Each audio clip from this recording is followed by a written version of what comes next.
Welcome back to the Tipsy Informants. We are that. We are the Tipsy Informants. We are the Tipsy Informants. I am Jordan. I am Kelly. And we've been away for a little while. For a long time because of the quarantine. Because of the quarantine. Yep.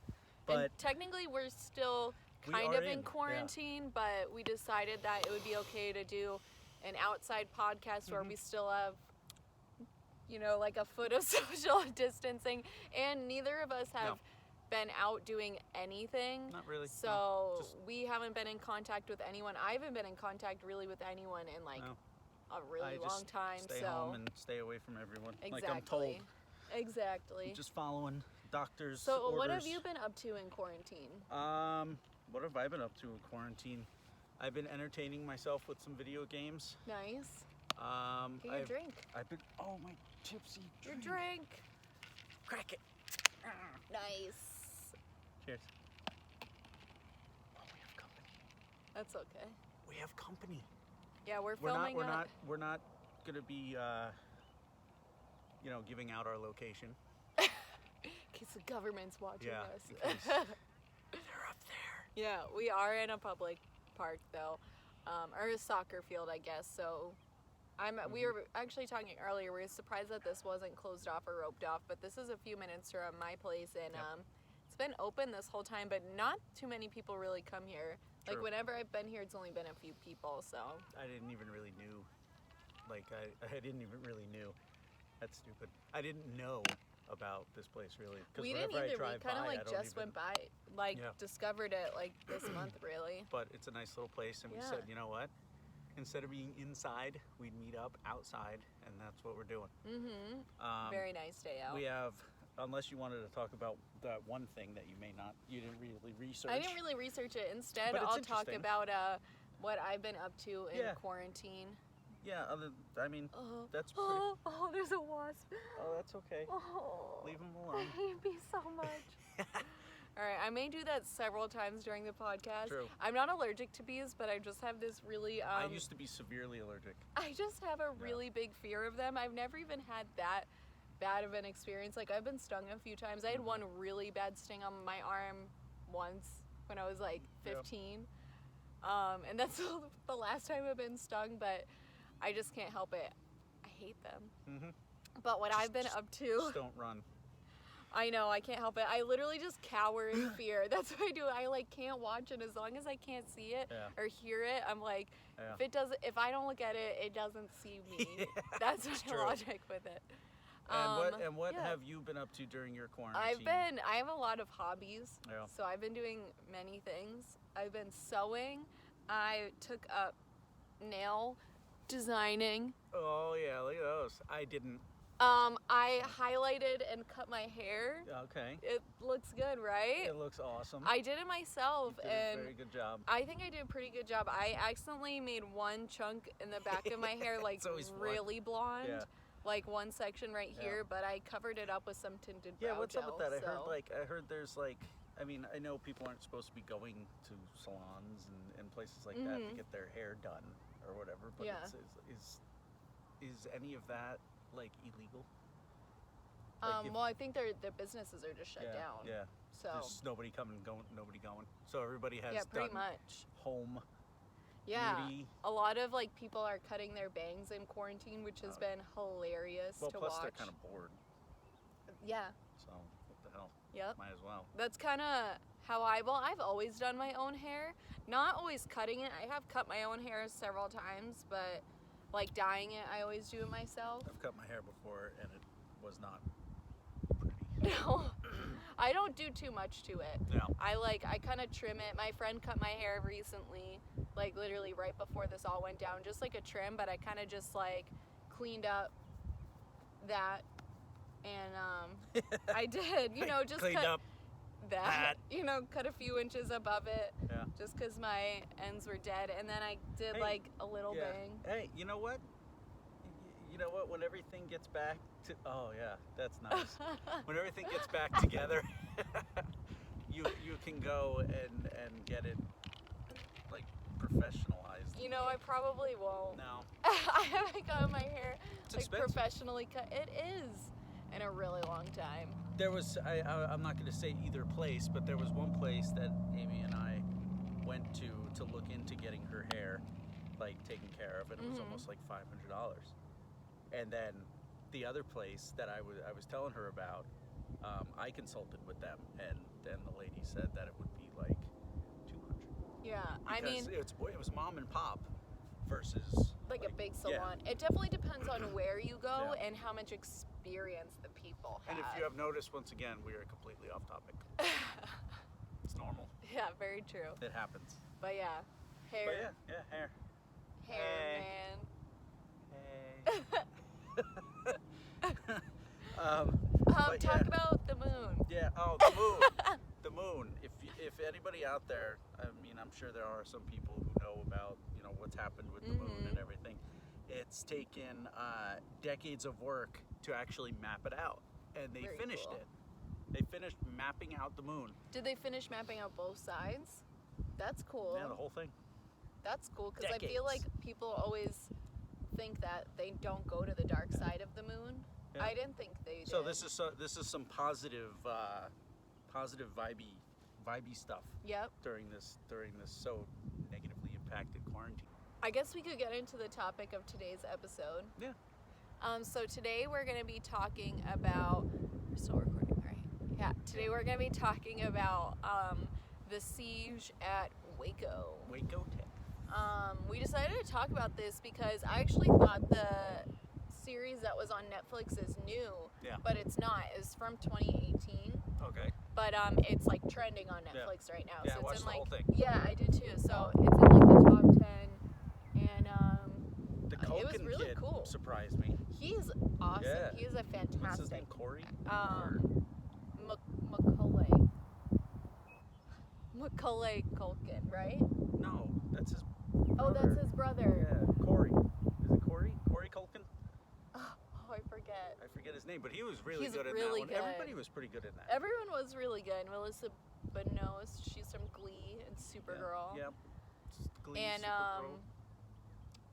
Oh, why am I blanking on her name? The girl from Ozark is in it. Don't know that one. Oh, but the guy who played Ozark fans.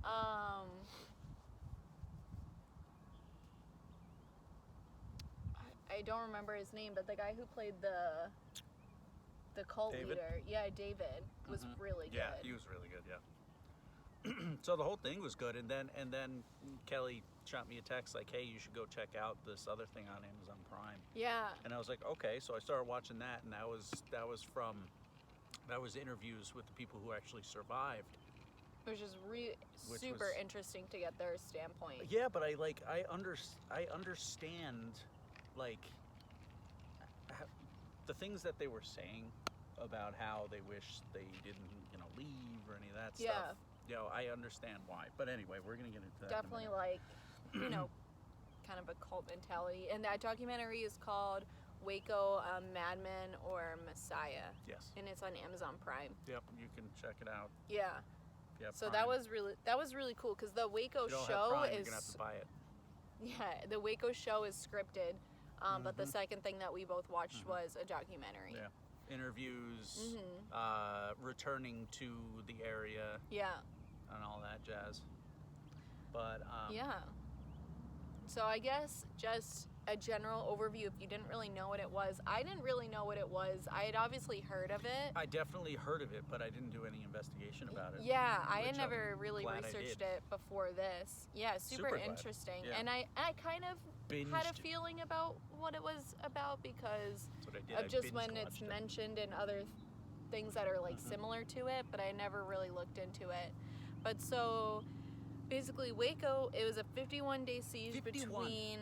Yeah, that's crazy. I didn't know it was 51, first of all. I know, it's a long time. It was like day 5, I figured it was like a couple is days. This is coming to an end, like each episode was a day? Like almost 2 months. 51 days. Yeah. It was a siege between a religious group called the Branch Davidians and the U.S. government, specifically the ATF and FBI, which happened at their compound called Mount Carmel Center in Waco. Yep. And the ATF I had never heard of them, is the Bureau of Alcohol, Tobacco, Firearms, and Explosives. So they kind of monitor the sales and trafficking of these items. Kind of. Well, yeah, I guess not kind of. That's what they do. That's what they do. And then they intervene when they feel like either illegal activity is happening or dangerous activity can be happening. At first, when I was watching, I thought that David guy, he was very like the Bible and memorizing it all, which is like I respect that part of it. They make him seem like kind of cool and like nice. And then it turns. Yeah, absolutely. It turns because of his I don't think he was trying to use his manipulative techniques or tactics or whatever in the beginning. I think it was true, open, honest. Well, I think part of it too is that's how manipulative people kind of worm their way in, is they seem really nice at first. Yeah, they seem really nice at first and really like cool and chill, and then once they have you, that's when they reveal the darker sides. Yeah, and I think that's definitely pulling the nice away and start like saying, "Hey, do that." Yeah, and like, I think he was definitely. I don't want to do that. For sure. So the Branch Davidians, which is like this religious group, they a lot of people think that they were formed through this guy David Koresh, but they weren't. They were already a religious group that had formed like in the 1930s, but then this specific sector had branched off, which is why they're called the Branch Davidians. In 1959, after leaving the group, the Davidians. No. And because I would think that if you watch that, you'd be like, oh, this guy David like created it all. That's what that's what I would think. He did. Kind of like stepped planted in. his seed. Yeah. And he wiggled his way. Yeah.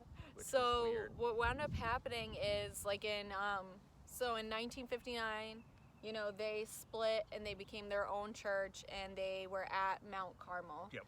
And then in 81, David Koresh joined the group, and it was rumored that he had a relationship with the widow of like the former leader. And she was like, oh, he totally did. Yeah. And she was like pretty old at this point. She was old enough to be his like grandma. Yeah, that's what they were saying. Yeah. And that's what they were saying on the show that was actually like non-scripted. Yeah, the documentary. So that was the. And that's pretty interesting because you could even think that was probably a manipulation where he's trying to get ahead in this religious group. So what's the best way to do that? Be in a relationship with this. With the and I don't think lady. that because it's reported later on that like he preferred the girls younger. He did. Like much younger. Well, but that was only because they were like pure. Oh, yeah, that was a big part of it. Yeah, they were like 13, 14, but since everybody there at the camp was older and had already done, did sexually related things prior to them even getting to the camp, he was like, okay, so what's the most pure thing here according to the Bible? That's true. And in the Bible, these girls were of that age. Yeah. So 13, 14 years old, getting like married or... Yeah, that's true. It was kind of normal. It was not pure, normal now, but normal way back in the day. It was up to his religious standards because he was all about following the Bible and the truth and all that jazz. It's crazy. So he developed a relationship with the former widow, or not the former, but the widow of the former leader. And then I don't think she was really the leader. I think it was her son that was the leader. But then he went to jail for murder. So then in 1990, when her son went away, Koresh kind of claimed the role of leading the church. And he claimed that he had the gift of prophecy. He thought he was the son of God. He thought he was the Messiah. And that's basically what he preached and taught everyone. Yeah. And you know what's interesting too that like they talk about in the scripted show and the documentary is that a lot of people didn't actually like him, but they followed him because they believed in him. Well, yeah, they believed in what he was saying all about, which is really interesting because a lot of times these cults wind up like, or a lot of people say that this may not have even been a cult, but I don't know. I think they were. If they weren't there, they were if they weren't fully there, they would have been, I say, given a few more years. But they all consider themselves like family. Yeah. It's like even people from all over moved there. I know, that's common with cults, though. And, well, yeah, that's true. But I guess they were just trying to find some sort of place where they could just be and not have the outside world kind of tell them what they can and can't do. And that was perfect. Which I get, if that's like a commune and stuff and a compound, which I think that's what it originally had been. And that's what a lot of people don't realize is that, you know, Koresh kind of stepped in on the later end of all of this. It was already formed. It already had a community. It was a well-oiled machine. Yeah. And then he stepped in and the biggest thing that changed, though, when he stepped in, well, not the biggest, but one of the bigger things that he fixed was the way of living, because they were kind of living in, like, shacks and little huts. They would go out back, dig a hole, go to the bathroom, cover it up, moving on. And then when he stepped in, they started to build, like, an actual functional building, which I would say is a good thing that he did for them. So they were actually living in a, and there were, you know, segregated actual house. There were like segregated areas, like women's place, men's place, like women, children. Like it was very like organized. Yeah. And he was like, I don't know. You just thought he was the all holy guy. Yeah. He was wicked smart. I mean, to memorize all that stuff. I know. And like be able to recite it. He was smart, but he was dyslexic. Like he couldn't read and write. He had a stutter. Or maybe he could read, but he couldn't write. He had a stutter going on, and there were a couple times where he apparently had like a vision of God telling him what to do and like all that stuff. To not stutter. Well, yeah, he had a stutter, and then he had a vision, and then since. Oh, and then after that is when because the stutter went away. he was preaching. Yeah. So you can't. I mean, it's probably pretty difficult for you to preach when you have a stutter. Yeah. So I guess God took his stutter away. Which, I don't know. I know, that's true. I'm on the fence. So he started to teach the group that he was the Messiah, and he also started to talk heavily about the fact that the group would face Armageddon. Yeah. And his main preaching was about the 7 seals, which is in the book of Revelation, which is like, I don't know, it's supposed to be, is it how to end Armageddon or the apocalypse, or? I think it's the 7 seals that leads up to the end of like the world. Okay. But I put it into the perspective of it's the 7 seals that has to do with the end of what they were. Like that was their world. Yeah, that was their world, was like revolved. Not the world. Yeah. But their world was coming to an end because of, and plus like. Well, they thought it was the whole world. Yeah. But it really wound up being just them. Kind of their own downfall, which is pretty interesting. Just them. I mean, other things happen in the world that you could compare to 7 seals, and 7 seals happen over here and over here. It's not like one combined thing, but I mean, it's interesting. I'll give you that. It'd be interesting to, maybe we should do an episode about the 7 seals, might be kind of cool, and research that. But apparently it's really hard to understand. Yes, because, and that's what he was extraordinarily good at. Apparently. Yeah, was apparently the 7 seals, a lot of people think that the 7 seals was written by someone on like an acid trip, because it's supposed to be a really like mystic book, and like a lot of crazy stuff happens. So a lot of people don't really understand how to interpret it from the Bible, but apparently Koresh was completely understood it and interpreted it really well, to a point where a lot of people understood him, and that's what made a lot of people like believe in him. He would be able to decipher the Bible and speak in a way where you would be able to understand it and like really believe in it. Yeah, it's like if I was talking to you about, like, I could either go into the complicated way of the MacBook, or I could break it down and I could explain it to you like you're 7. And that's what he would do, but with the Bible, and everybody believed in him because they felt they were like safe and like loved, and his ways were questionable, and his firearm antics, he liked to go to the gun shows and buy those, and like why, like I guess he thought that if somebody intruded upon his kingdom, he felt as though he had the right to bear like a shit ton of arms. Well, basically, so with this whole idea of the apocalypse and Armageddon, he was preparing. Yes. He was preparing like all of his followers for this. Masks. So they were like purchasing a bunch of weapons and stuff. He would go to like gun shows. Yeah. And he would, trade and sell and do all this stuff. But he also would he would be able to. I don't know if he had somebody be able to like modify them and everything. But no, the guns, they did. So the that guns was a that big they thing. had, they modified to be completely illegal. Yeah. So that's why this whole thing went down. what do they call it? The ATF? Yeah. Yeah. That's why the ATF got involved, because it's illegal.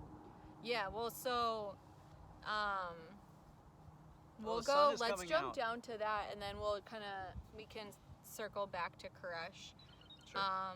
Yeah, we can go wherever you want to go. But so, yeah, talking about like the guns and stuff.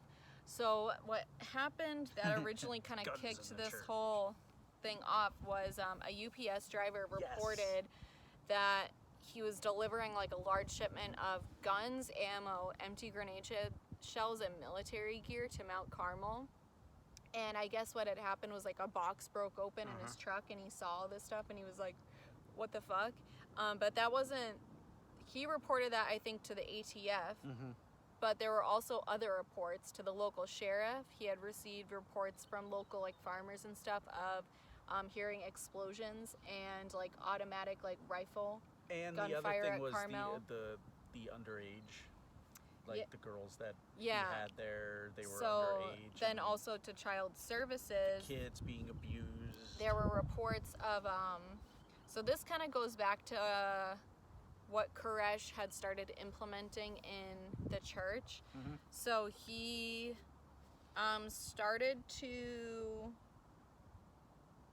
he banned sex basically amongst all of the church members except for with himself. And that's because he was claiming that he was the Messiah. Yes. And he didn't have sex to enjoy it. He had it to basically produce sacred children. Yeah. So he was the only one that was allowed to have sex and the only one that was allowed to bear kids. And he wound up becoming a polygamist and marrying like a bunch of the women in the church and had at least 13 of his own children. Was it, how many did he get with? I don't think they know They were specifically. no, that's true. But there was a lot. And a lot of them were like teenagers, and like his first wife, I think her name was Rachel, was 14 when they got married. And so there was also like allegations that he was like molesting children and statutory rape because of the marriages and stuff. He eventually, I would, from what they said, he became aggressive. Yeah. He started becoming aggressive with everyone, regardless of if you're cooking or if you're doing stuff outside. Yeah. He started to turn. Yeah, I can picture that. I feel like that happens with a lot of cult leaders is as your power grows. Bug in the hair.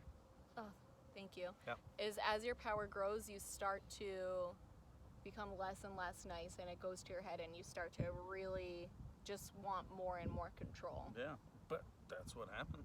Yeah. I mean, I know. I like to think it was all done in positivity, but that always. I don't think it was. But that took a turn. I think the church started out in positivity, and then when David Koresh came in, it just kind of went it was downhill. Yeah, I think there was probably good and bad, mostly manipulation. Yeah, mostly manipulation, and I mean, they didn't drink. They didn't have any drugs going on. But yeah, which is good. I like to drink, but I mean, it's good if you don't drink because you're obviously going to be a lot healthier. Thanks, Kelly. I think a lot of that would cloud his vision, and his drug was the Bible. Yeah. His drug was his Although religion. some people think that he was taking speed. Which makes sense. I remember them because he would go on some like crazy it was rants like and synthetic. stuff. Yeah. There's some type of synthetic. It's in the The Madman or Messiah the documentary thing. they talk about it. Yeah. So and the UPS driver, the grenades he had, they were disarmed, but he bought them that way so it was legal. So once they got to the compound, they would arm them. Yeah, and that's kind of what he did And with I'm a lot of the weapons was like, he bought them legally, but then he had ways of, like, I think they bought a machine so they could take out whatever part of the gun is to make it like an automatic, basically a machine gun. Yeah. A automatic rifle. Yeah, so they bought them legally, but Maybe semi-automatic. what they were doing with them once they got them was illegal. And they were also buying them in mass quantities. Because they had gas masks. Yeah, which had been reported not only by that UPS guy, but I was reading online that there were like other people who reported like their suspicious activity, not only like the noises that they heard, but also like I think like local gun people and stuff were saying like, oh, we heard they're buying this and this. So there was a lot of reports, but they were just kind of, I mean, it's Texas too, so they were kind of like, they were investigating, but Texas is very big on states' rights and especially gun rights. Yeah. So I think they were kind of, you know, they were monitoring it, but they were also probably giving them a little bit of freedom because... It was also like, what is this guy doing with, like, these kids with guns? Yeah. And these kids well, with explosives? Social workers had investigated, he was training in Army, but his training, I don't even know if he knew what he was doing. Probably not, but yeah, they were training. Like, oh my God, you guys just have to watch that documentary because it's so, they have like a lot of footage. Like they filmed a lot like on the premises. Oh, there was like well, I'm talking more of the audio tapes, but they did a lot of videotaping. Yeah. And they videotape like, you know, those videos of the kids shooting like with like rifles. They would be playing with fake rifles in their room. Yeah. Like bam, bam, bam. Yeah, like bam, bam, I'm gonna shoot you dead. Yeah. But then they showed videos of them shooting actual rifles. They would come down the hallway. Like 10-year-olds like shooting like rifles and like then singing songs about being like the children of God and being in like the army of Armageddon and saying like, we will fight, blah blah blah, and then we all have to die one day, and they're all just like, it was like they're chanting. It's like, okay. Yeah, getting high on guns. Crazy. Sing kumbaya, oh, bad. Yeah. But so.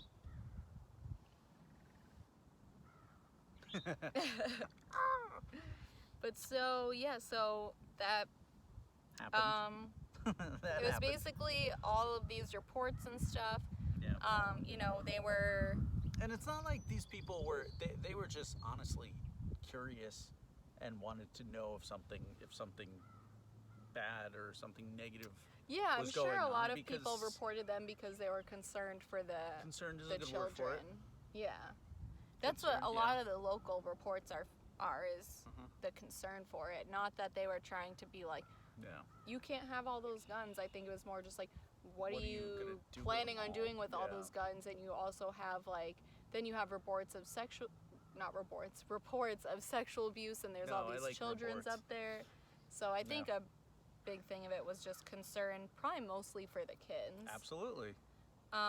See kids running around. But so the ATF, you know, got word of all these weapons and stuff. And they got very, very curious, and they started to do an investigation on this guy. Yeah.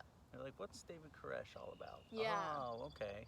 And in the show, they make it seem like they got the report, and then a week later, they were at Mount Carmel. It didn't happen like that. So when I was looking stuff up online, they started reporting, or they got their report in like June of '92, and then they conducted like investigations going forward, and then it basically came down to in February on the 28th they decided that they were going to they got a search warrant and that they were going to raid the compound. Yeah.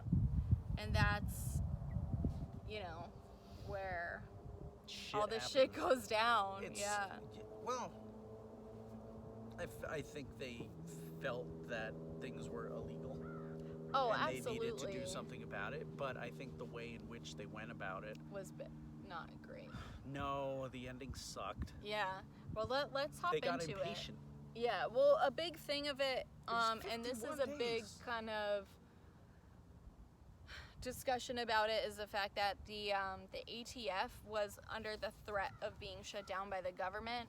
So in the show, not the documentary, but the scripted show, they basically make it seem like they decided to, obviously there were big concerns about Waco, but the main thing was that they wanted to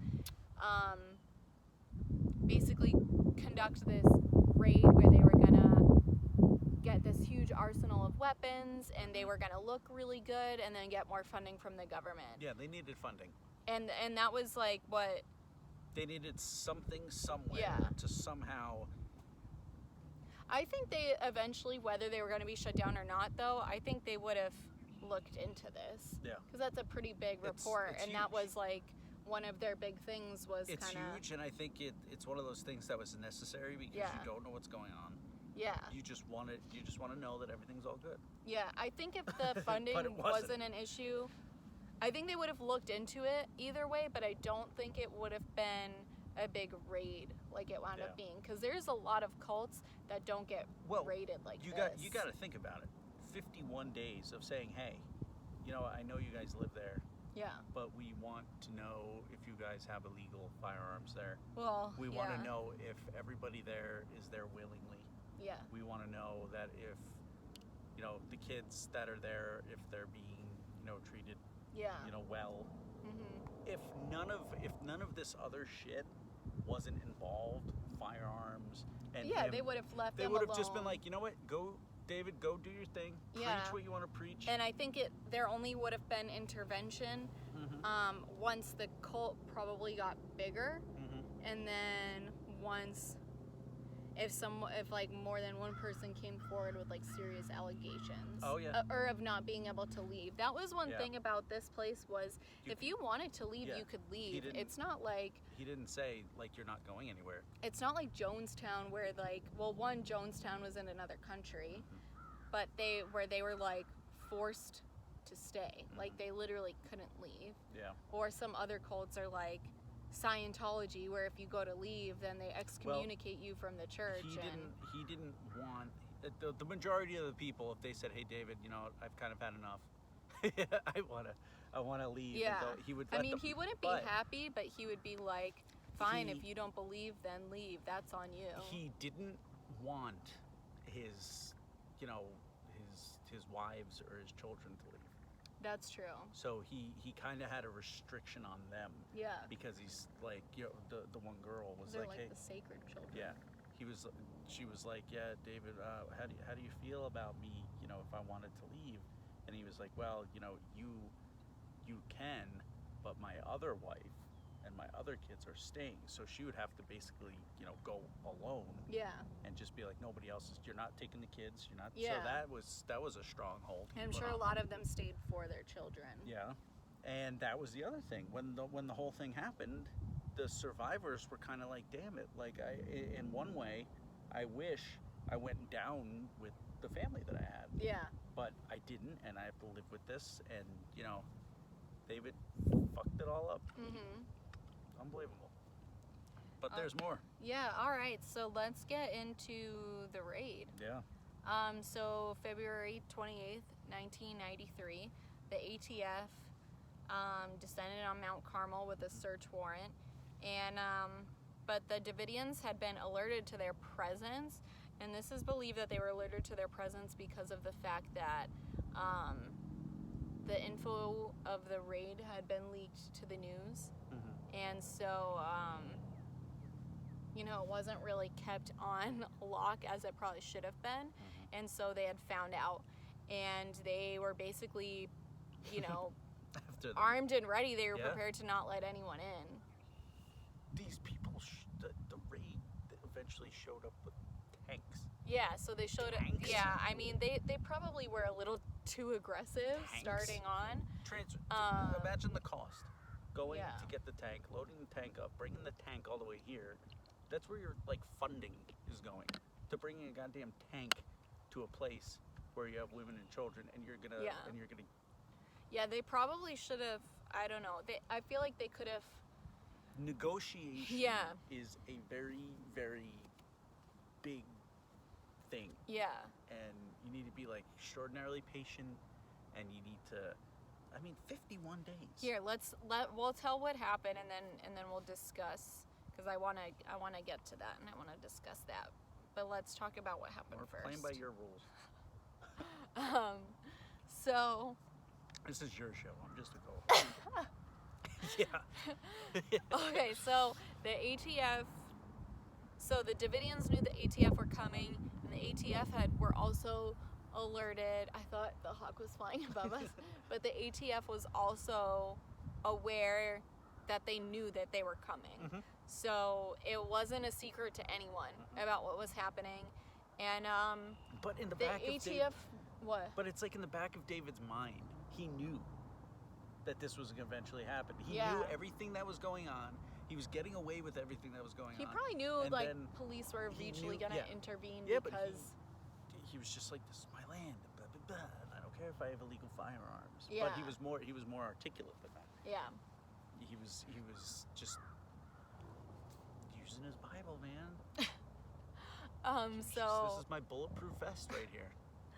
So keep going, the ATF, each other knew about each other, and basically, and it's cold without that sun. Chile.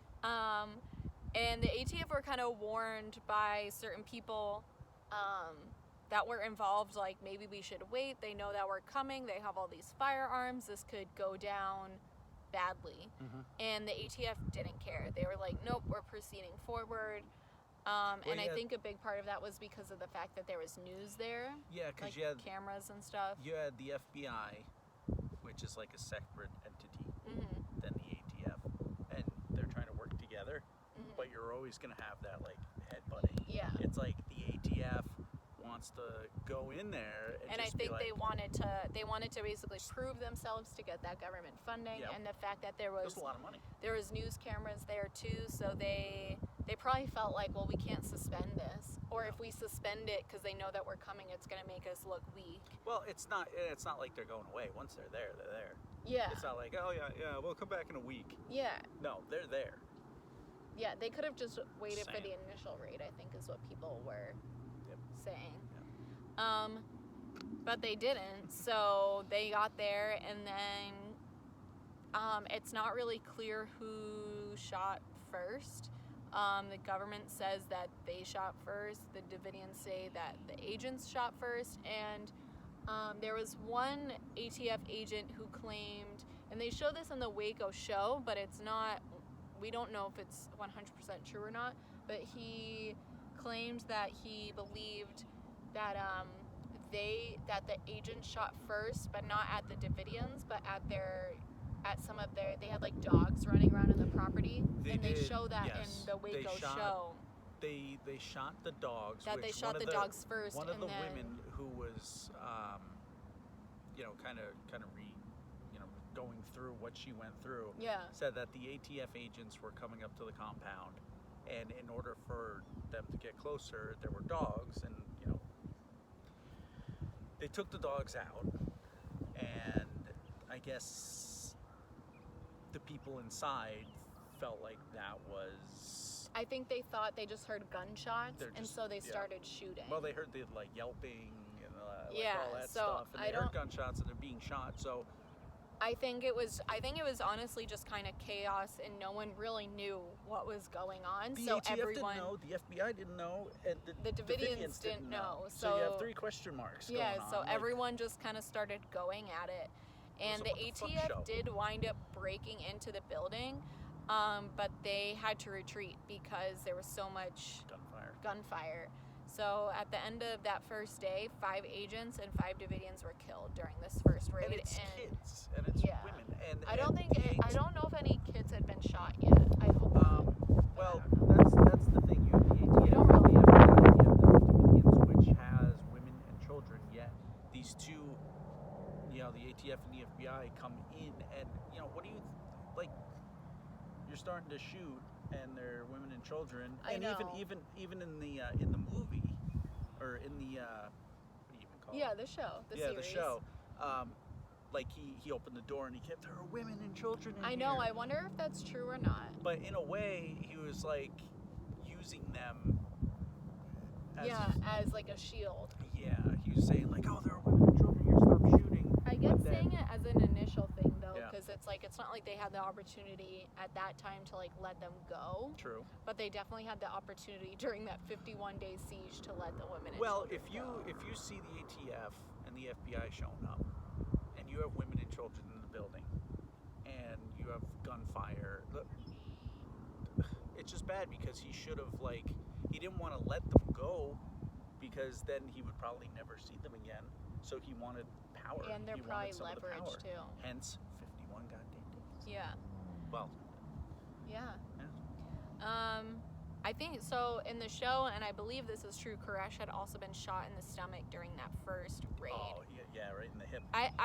They don't ever talk about if they got the bullet out or anything though. It but went through. Oh, it went through him? Yeah. Oh, okay. In one hip, out the other.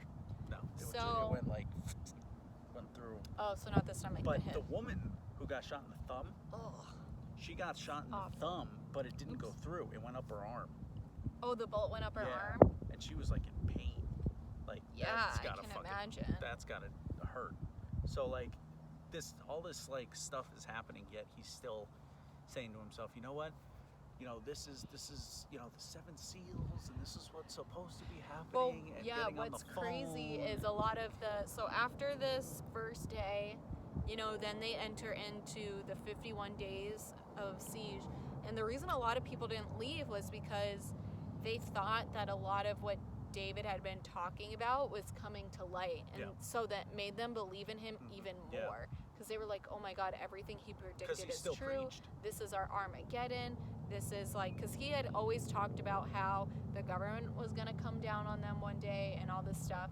And it's that's not him telling the future. That's just him making a pretty good assumption because of what happens with other cults and the fact that they were storing all these illegal firearms. And all of the guys there and the girls and the kids and everything loved the fact that he was just like a musician. Yeah, he was like a rock star.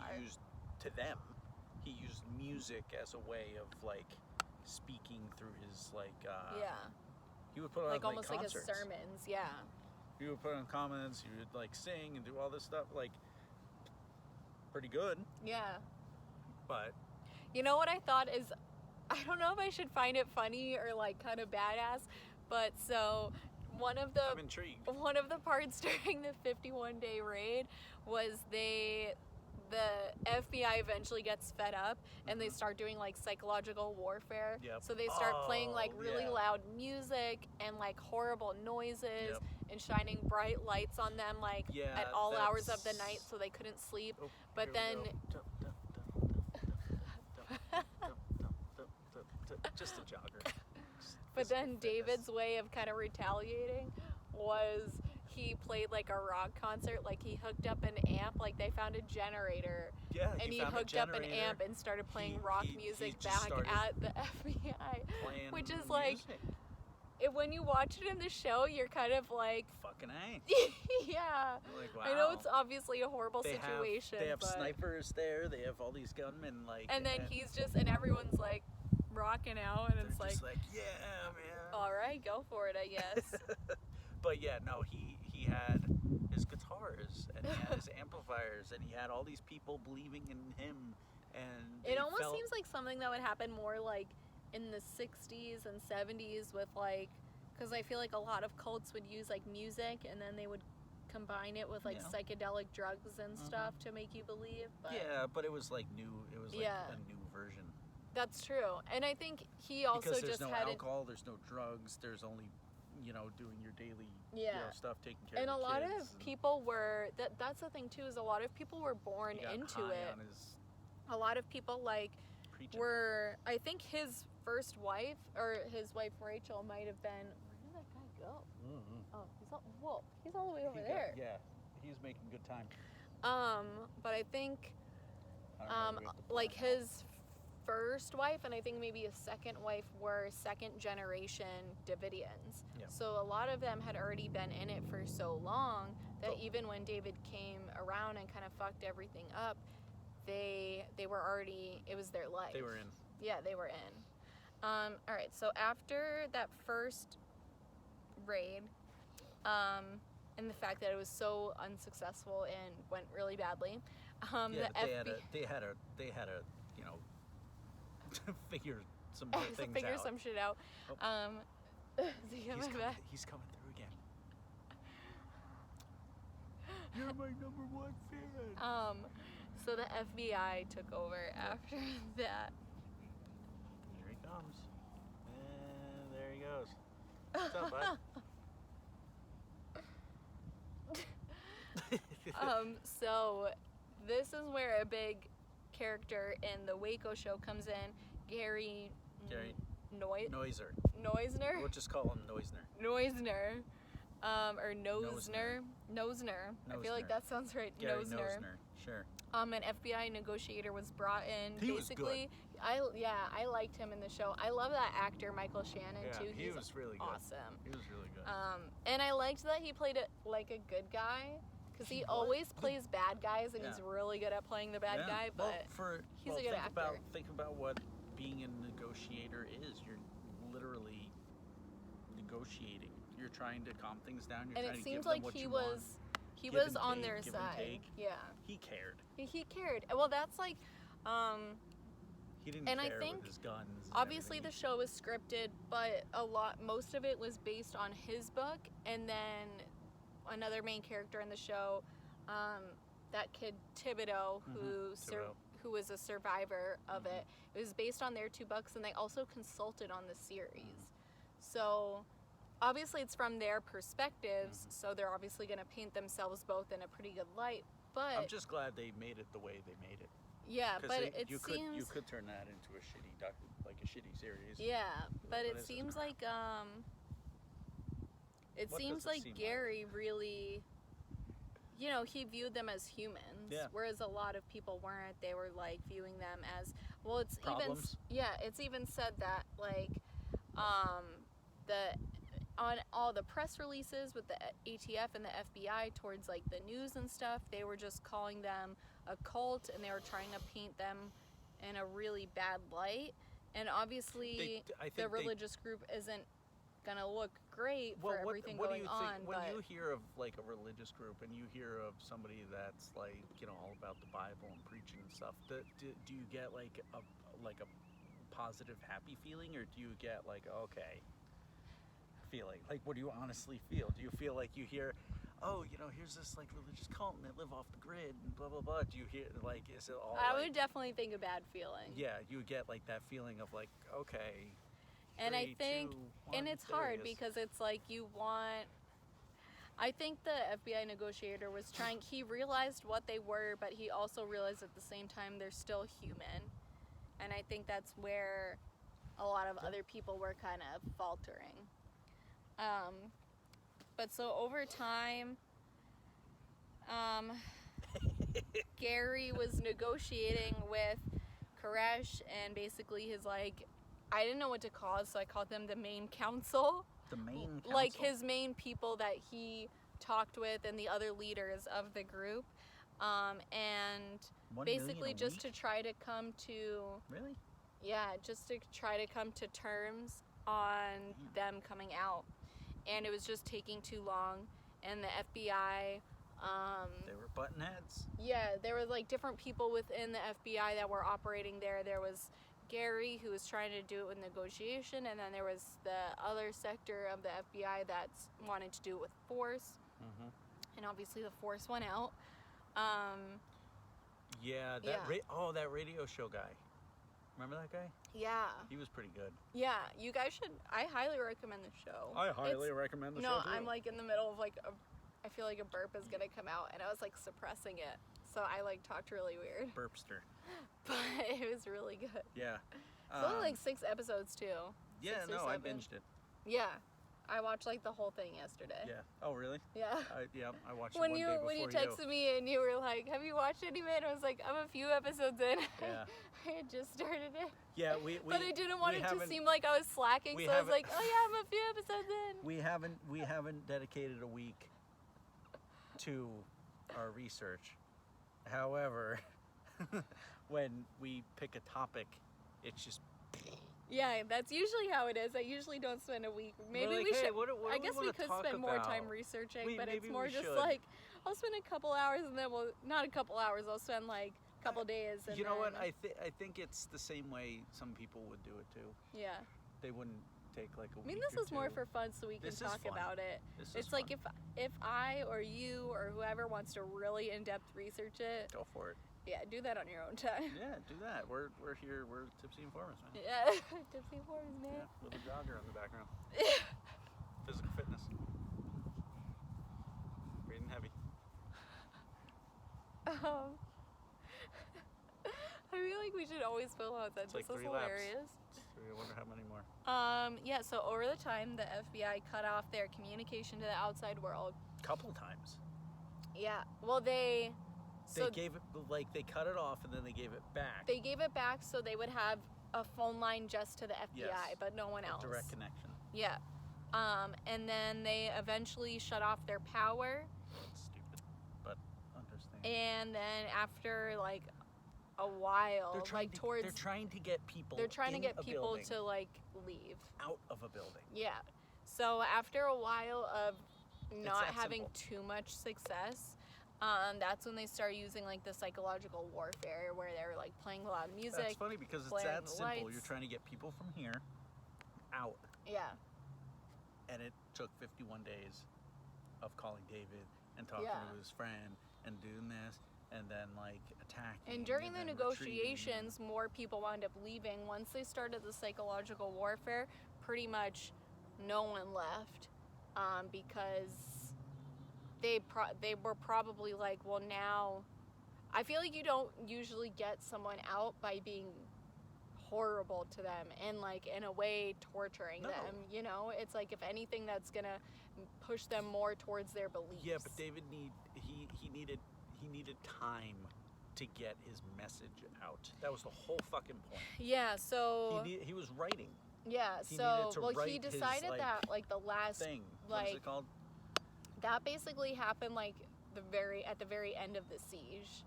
So that he didn't decide to start writing until like maybe the last week. Mm-hmm. Because he knew something was going down. Yeah. So over time, like a few people came out, and then the biggest amount of people coming out was they needed milk for kids and the babies because the women stopped lactating because of all the stress. And so they made a trade with the FBI that they would send out some of the children, but none of David's children. But they would send out some of the children in exchange for milk. Which they did. So that happened.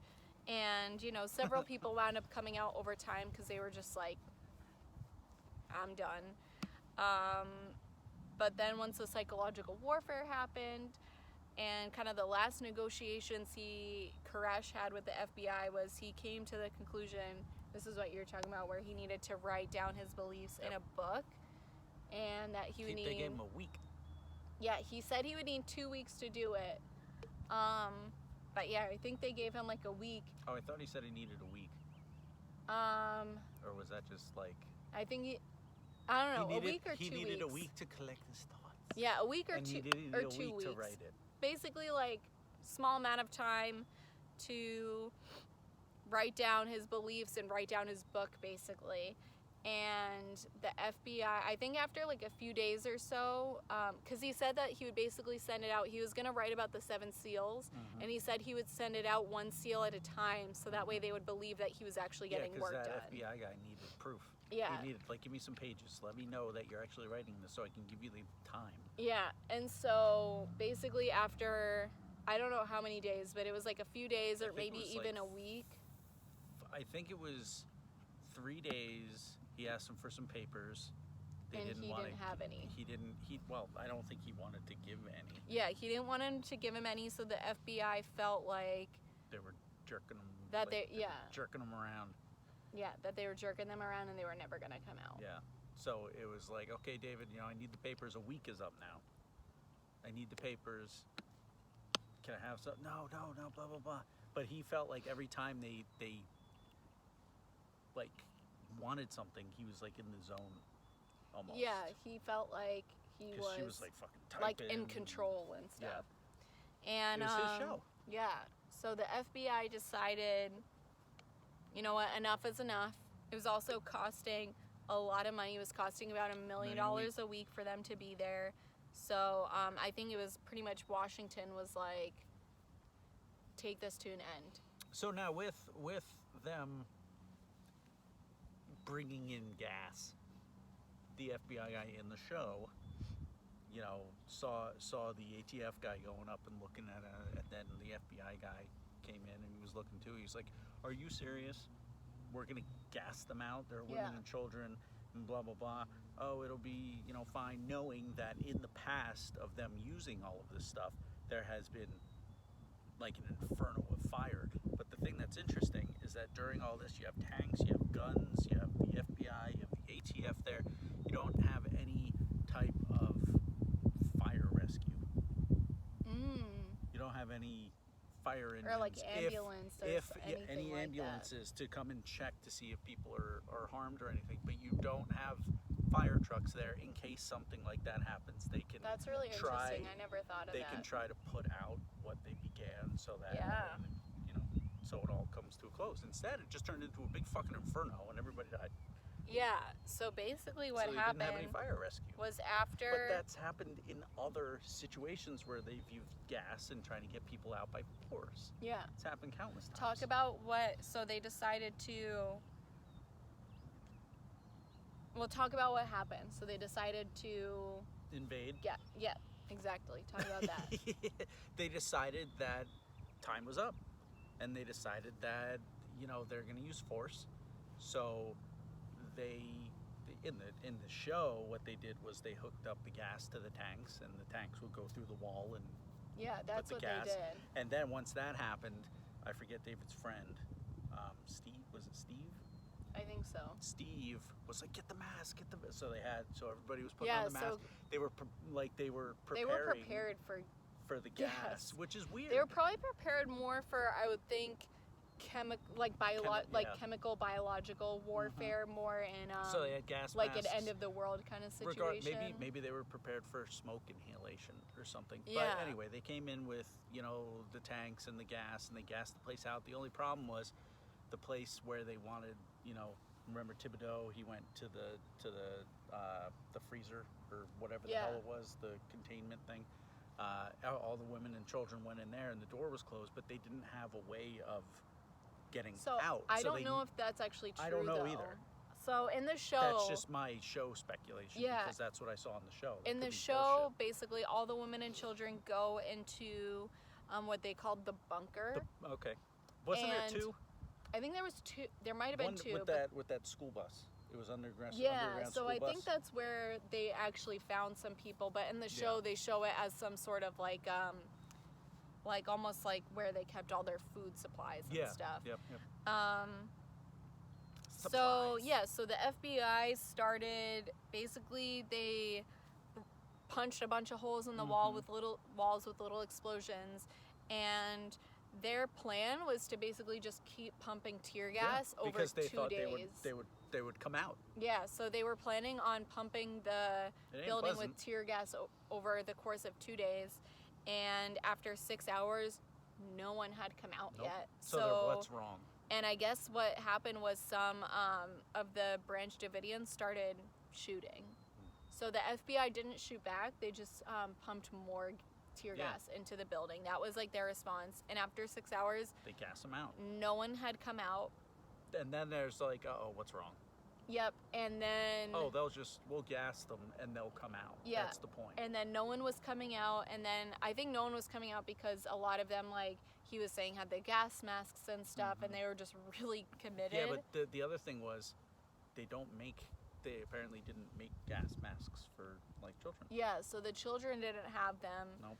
But it was supposed to be non-lethal tear gas. But I feel like at a certain point, it's like if you're breathing that in for 6 hours, how is that going to be non-lethal? It's not lethal because you try to find a way out. You're like, oh, okay, I'm in fresh air. You know, my eyes are fucking watering and I'm coughing and shit. But like, if you're stuck, you die. Yeah. Not lethal. And so around noon,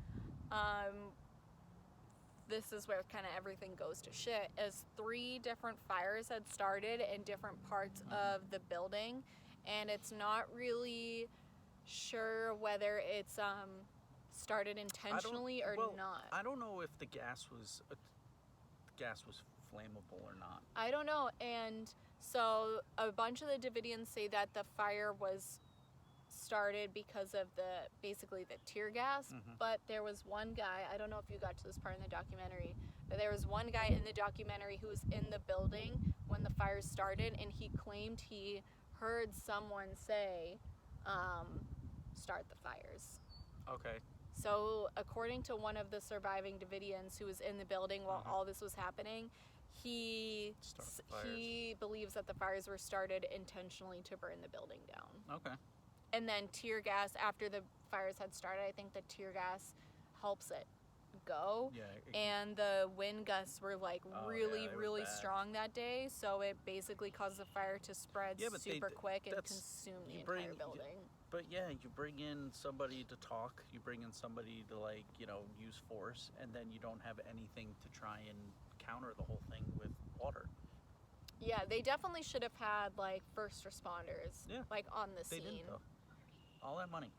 Yeah, and especially I don't think they obviously weren't expecting a fire to start. I think they were expecting everybody to get the fuck out. Yeah, but with the documentary, they talk about how with several other situations that were similar to this, where tear gas had been involved, that other fires had broken out, whether it was a cause of the tear gas or intentionally, you would think that after that they would still have, but you would think even if they weren't There's so many thoughts. I know. Well, you would think that even if they weren't expecting a fire, they would still have like a fire truck, because they're all trained in ambulance. CPR and they're all trained in first aid. Yeah. So a lot of times, like, say if an ambulance can't get to you in time, like you call 911 at home, they'll send a fire truck to your home, because they can do just as much as because they can do just as much as like a medic. The whole cavalry shows up. But yeah, that was the one thing that was like, they have tanks, they have these people talking, trying to negotiate, but yet they forgot about trying to calm the situation down. You have fires, you have tear gas, nobody's coming out. In the show, everybody in the show, they were only trapped because they weren't able. It was like a freezer, like it was a one. Yeah, basically what happened was in the show. I don't know if this is true. You can't get out. Well, what happened was a part of the building had collapsed, fallen on the door, and so they weren't able to get out. But I don't even know if they were able to get out if they got trapped in there. Normally, like I think they were. Oh, okay. I think it was to stay there. I think it was just because of Yeah. I think it makes more sense. Because the ceiling had collapsed in. Collapsed in on the door, and it was concrete. And I honestly, it was like 2 I feet think thick. that some of the women and children probably would have left if they. I don't know if we don't really know if the freezer bunker thing actually happened, but I did read that that some women and children were found dead because of the collapse of a concrete wall. Yeah. So it fell on them. Yeah, it had fallen on them. Sucks. And the whole thing sucks. But who really knows if some of them would have come out, more of them would have come out, because it said that about 20 were found with like single bullet shot wounds to the head. Yeah. Basically as mercy killing, so that way they wouldn't be burned alive. They kept asking him if it was like going to be a mass suicide. Yeah, and he said it wasn't, but then he got his friend in the show to shoot him in the head. And then he obviously I think they were prepared to die, the two of them. Yeah. But I think even though they claim it wasn't mass suicide, that was the whole plan. I think at the end of the day they were. And so what we were talking about earlier was that a lot of the people that they interviewed in the documentary talk about saying they wish they had died with all of them in the fire. And when you think of that mentality where they were, and one of the women is like, one of David's former wives survived, and she basically compares him to being married to God and it being the highest honor. Yeah. And very big honor for her. Not only her, but several of the other old members talk about how they wish they had died in the fire. Which I can understand because, you live with these people that have come around. Some come, some stay, some go, some stay for the long haul.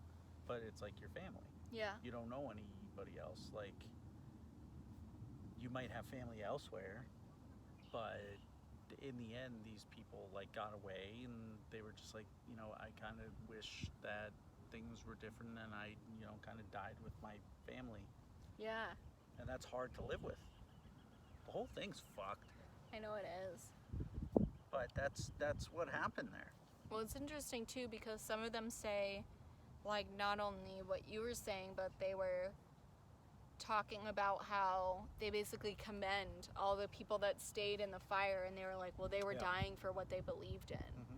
So even though a lot of the, like Davidians said, their intention was never to commit mass suicide, right. It almost seems like maybe it was. Yeah. And maybe not for all of them. Like, maybe some of them were trapped, because I know a lot of the building had kind of been, like, smashed in and collapsed, and some of them might have not had a way out. He was very concerned about his car. About his car? His car. Really? Yeah, I don't remember He was very concerned about his car because it was, like, the one and only. Oh my God. It was a mass-produced car, but it was his, like, little pride and joy, and, like, his music, and, like, all of that stuff, but, like... I think he was like a wannabe rock star, and he never got kind of like Manson. Yeah. Where like wannabe rock star never made it to fame, so kind of became a crazy cult leader instead. He used the intelligence that he had, the manipulative techniques that he had, to kind of get everybody Googling him, and like he had the Bible to kind of be the tank, so to speak. Yeah. Word. No, I like the way you said that. Thanks, Kelly. But so yeah, only like 9 people left the building. It sucked. And then 76 died. A lot of people died. Children, women, men.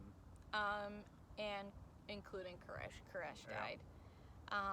Koresh, God, did he... I was saying earlier that his friend Steven, in the show, Steven shot him. Yeah, he was found with a bullet wound. But did someone shoot him, or did he shoot himself?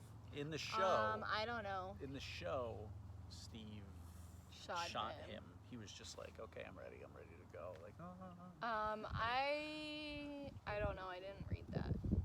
Well, if anybody knows, obviously there are some people out there that I think the show is supposed to be like pretty accurate to a point. Yeah. Obviously some of the stuff inside they don't actually know because those people are dead. Yes. But maybe they could tell from the autopsies or something. But I don't know, because I think actually I don't know, because now when I think about it, most of the building was probably, I think, like really burnt down. Yeah.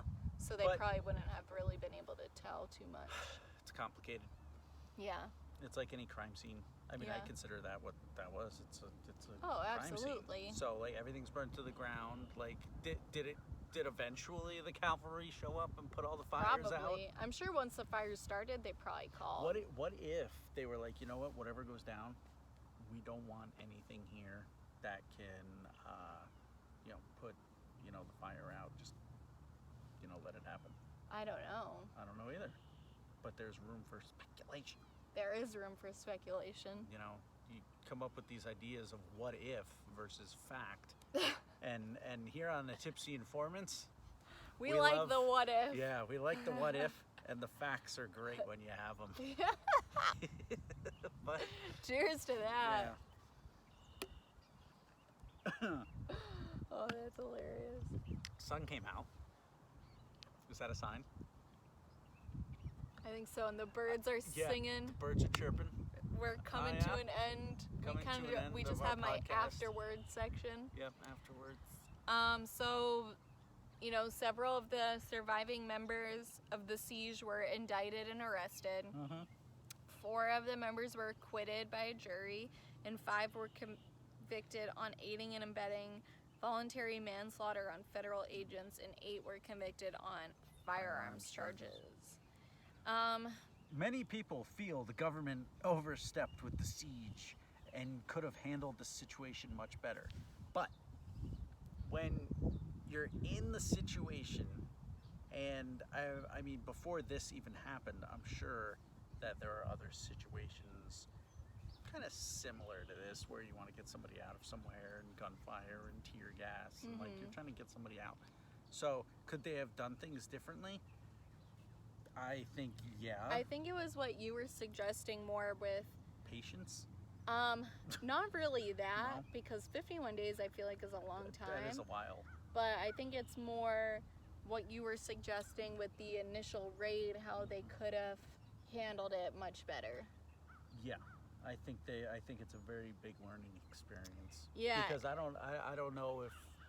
I think a big thing of it was they wanted their funding, and they thought if they did this like big siege or this big raid and it was successful.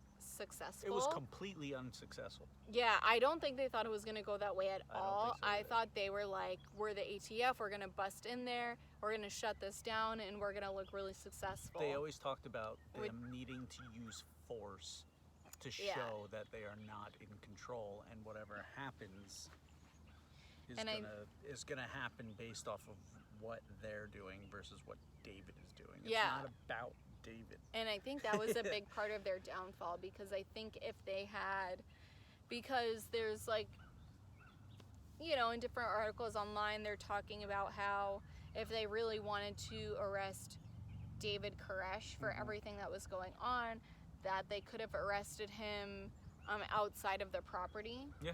And the ATF claims that they didn't know that he was still leaving the property. They were under the assumption that he had kind of like holed up and was just staying on the property. And it's like, well, the mole. If you've been like, remember the mole? Yeah. The mole guy who got in and tried to, be happy-go-lucky with David. Yeah. And like he got invited in and he's reporting back, and David was like, okay, dude, like I see what you're doing here. Yeah. Like he got everybody in that, building knew that men weren't supposed to be up in the women's area. Yeah. But this one guy was like seeking around, so they knew that he was a new guy. They knew who he was. Yeah. And they didn't reveal it until like the day of the raid, like in the show that actually happened. But he literally kept his like enemies super close. Yeah, that, and I mean they just could have. I think they just could have handled it better. The fact that they claimed that they didn't know that he was still, they assumed that he was being holed up on the compound. Apparently, like, local people were saying that wasn't true, and that Koresh could be seen, like, riding his motorcycle into town or his Camaro. They said, like, 3 weeks before he had, like, driven his Camaro to, like, a auto body shop or, like, somewhere to either get work on or get gas, something like that. But it's like he was seen out in public where they could have easily taken him down and arrested him. But I think a big thing was they wanted the publicity of it being this really big successful raid, and then it just wasn't, and it turned into a disaster. Shit show. Yeah, it turned into a shit show. Unbelievable. But that's what happened, and did we learn from it? I don't know. I mean, it depends on the situation. Situations get complicated. I was gonna say it's hard to say because I feel like there hasn't really been anything like that since then. Well, there's been like shootings. There's been shootings, but there hasn't been like any like I feel like invasions of like cults. Remember that? Oh god damn it! Should probably invade the Scientology cult, but that's too huge at this point. What's his face that bombed? Where did he bomb? Timothy Leary? I have no clue who that or is. whatever. If you I feel like I probably should. He was a bomber. I forget what he did, but he actually attended that place for a little while. Oh, really? Yeah. I forget his name. Oh, wait. They talk about in the documentary that I don't think he attended the actual church, like the Davidians. He visited. But basically, so once the siege was going down and there was like news cameras there all the time, a bunch of people started camping out near there that were basically in favor of the Davidians, saying like, you know, freedom of speech and freedom to bear arms. Sorry, there's like a dirt bike trail right around here. Clearly. So there's a dirt bike going by. There they go. There he goes.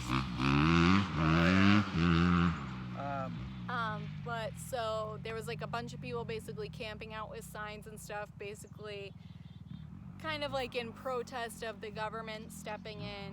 And one of the people who was there, who was like a strong person that was protesting the whole thing, wound up like bombing and killing a bunch of people. True. So it's a mess. Oh, it's really nice out now. It is really I should have nice. we had a soccer ball. I should have brought that. I think I have one. Do you? I Like might. in your car? Yeah, I might. After that, well, Tipsy Informants does Tipsy Sports.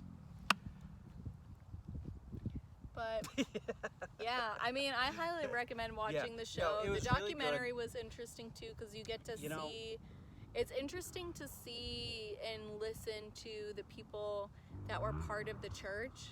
Yes. More just because during the show, I think it creates You a don't really know what went on, and they know. that, and I think the show, it almost makes you view the Davidians in a sympathetic light, which I don't think you shouldn't. But it doesn't make them look, at least to me, it didn't make me feel like they were like people in a cult. Like it's hard to describe. The show, I feel like it makes them seem more normal. Like it normalizes them almost. Is that how you felt? Like they're obviously not This is how I normal, feel. but they seemed like more normal. No, seriously, all the people in that place seemed pretty normal. Pretty normal, but I then I could see myself, like even talking to them about what they believe, or talking to them about how they feel about David, and even talking to him about what, like, I can see myself. They were personable. Yeah, but then They were good people. But then when you watch the documentary and they have these interviews with the actual people, I gotta be honest, it kind of, they seem a little bit, I don't know if crazy is the right word, No, but they seem needed- a little bit more like they were followers of a cult. Like they were, I think a couple what of they them wanted, were very like, they sought out a safe environment. yeah. And they found it in this place. Yet, some of the times, they didn't want to be told what to do, so they kind of felt constricted because they wanted to do what they wanted to do. And this guy was saying, like, okay, this is what you're doing, these are your chores, this is what you got to do. But then, it was a place for them to go that they knew was safe up until a certain point of when he got over, he kind of turned into a beast rather than being like a savior. Yeah. So him preaching and everything, that's fine. But he started to get in control. Yeah. He started to push buttons. He started to, tell people how he wanted things, when this whole environment was supposed to be a free come as you go, place. I mean, everybody had their certain job. Yeah. You have to contribute. Yeah. But I think he really pushed the boundaries on what he thought what he thought that like was gonna happen and stuff. Yeah, what he thought that was gonna happen, but also he wanted it done his way. Yeah. So they really didn't have much wiggle room to think for themselves. Yeah. And I think that still kind of shows with a lot of them. Yeah, I think that's a really good way to say it, is they didn't have a lot of wiggle room to think what they wanted to think. And I think it was almost like he was kind of like pounding it into their head. And it's definitely... It's no longer like a free society. It's like... And it's crazy because this was like 17 years ago. But some of it's still... Or wait. It was 17 years ago, right? Yeah. Wait. No. Oh my God. It was like 27 years ago. Are you talking about when it... When it ended. Oh, 27 years ago. Yeah. So that's crazy. It's not that long. I mean, it is and it isn't. But so... Okay, so it is and it isn't. It is and it isn't, because it isn't that long, but it also seems like it's more recent in history than that. Like 1993 doesn't seem like it's 27 years ago.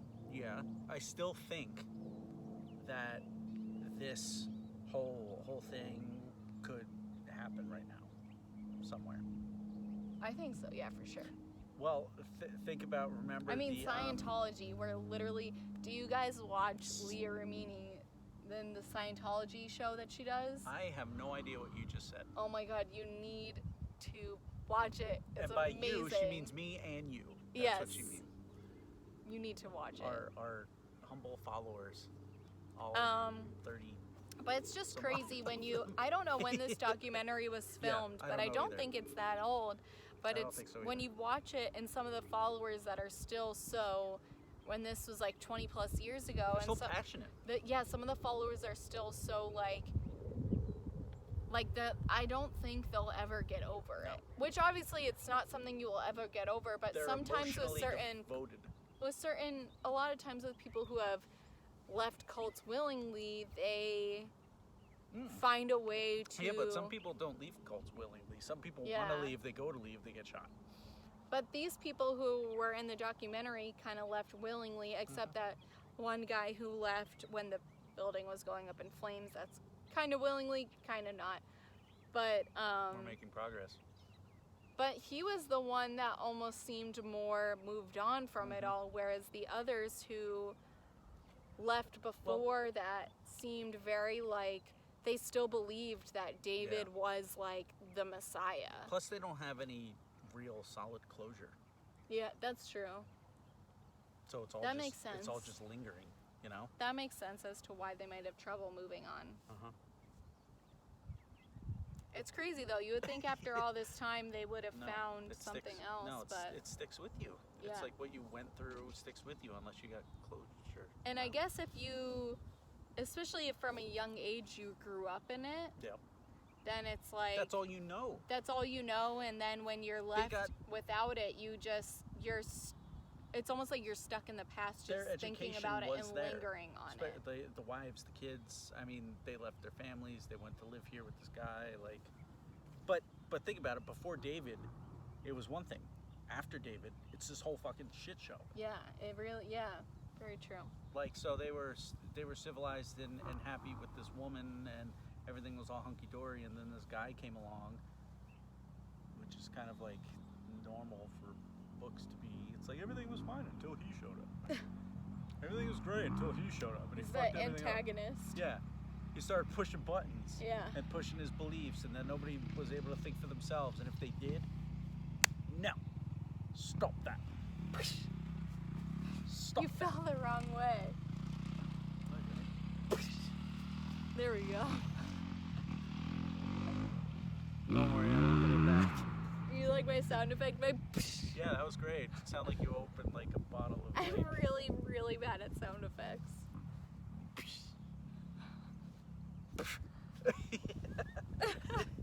That's funny. But yeah, anyway, I hope that we have enlightened you a little bit. Granted, what the hell I'm joining the church of the Tipsy Informants. Oh, yeah. Yeah. It was from